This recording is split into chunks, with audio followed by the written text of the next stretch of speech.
In 2020, a hardware hacker posted the video, Doom, the game, running on a pregnancy test, 2 pink lines and a shotgun. The internet lost its mind.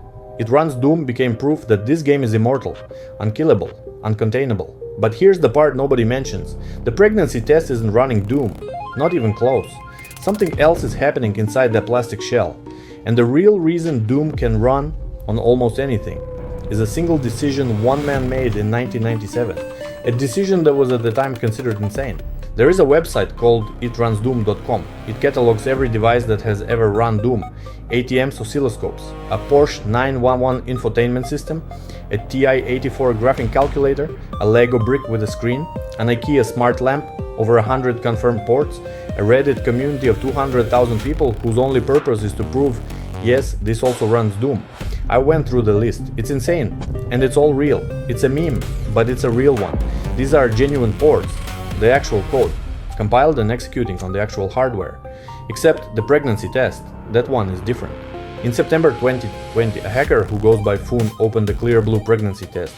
Inside a cheap 8-bit microprocessor, about 32 kilobytes of ROM. Its only job, read a chemical strip, decide yes or no, light up a symbol.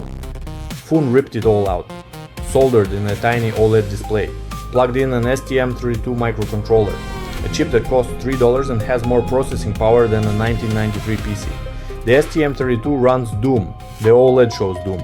The pregnancy test case holds it all together. That's it. The test itself has nothing to do with the computation. It is a case, a plastic shell, like running Doom on a shoe. If you taped a Raspberry Pi inside the shoe. Foone said this explicitly in his own thread. Quote, "It's not really running on the test, it's running on hardware that fits inside the test." So the meme is a lie? Not exactly, because even the debunking misses the point. The real question is, why can you even build a Doom port in a weekend? Doom's source code is 39,000 lines of C. That's it. For context, a modern indie game might have 300,000. A Yori Tayrolle game has millions. Doom shipped in 1993, ran at 35 frames per second, had a fully 3D rendered world, multiplayer networking, and an engine that influenced every shooter for the next decade. In 39,000 lines. But size isn't the magic, structure is. The game logic, the monsters, the weapons, the map rendering knows nothing about your hardware, nothing about your screen, nothing about your sound card. All of that is isolated in 3 files. iVideo, iSound, iSystem. 500 lines of code total. Rewrite those 3 files, you have a port the game doesn't know, the game doesn't care. And the data, every texture, sound, map, sprite, lives in a single file called a WAD. The code and the content are completely separate.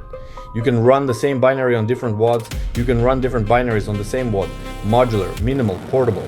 By 1993 standards, it was over-engineered. By 2026 standards, it's a masterclass. December 23, 1997, John Carmack posts to his .plan file. A few paragraphs, no fanfare. He announces the full source code of Doom is now released, under the GNU General Public License. Anyone can read it, modify it, compile it, distribute it, forever, irreversibly. No IA studio had ever done this. Game engines were trade secrets. Source code was locked in safes. Carmack's own publisher, ID Software, made money licensing the engine to other studios. Giving it away for free was, from a business perspective, somewhere between charity and sabotage. Carmack did it anyway. His reasoning, written in the .plan file, I think source code releases are a good thing. I believe that the community benefits. That's it. No legal strategy, no monetization plan. Just, I think it's good. So here, the result, 1,000 developers got access to a perfectly modular, perfectly portable engine. Within months, there were ports to platforms I'd never imagined. Within years, Doom was everywhere. Not because it was hacked, because it was given. Legally, permanently. The GPL doesn't expire. The GPL can't be revoked. Every port that exists today, every ATM, every calculator, every oscilloscope, traces back to that .plan file. The meme says it runs Doom because the game is small. True. The meme says because it's old. Partly true. The meme never says because one programmer decided that locking code away was wrong and acted on it when nobody else would. 2 years later, Quake Source followed. Then Quake Cloud, then Quake 3 Arena. The pattern held. And slowly the industry shifted. Epic made Unreal Engine free to use in 2015. Unity had dropped its license fee the year before. You can draw a line. Not a direct one, but a visible one.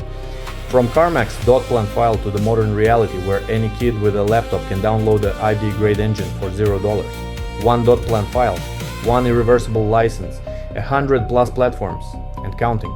So the pregnancy test, it's a meme, a display hack in a plastic shell, But the ATM, the calculator, the oscilloscope, those are real.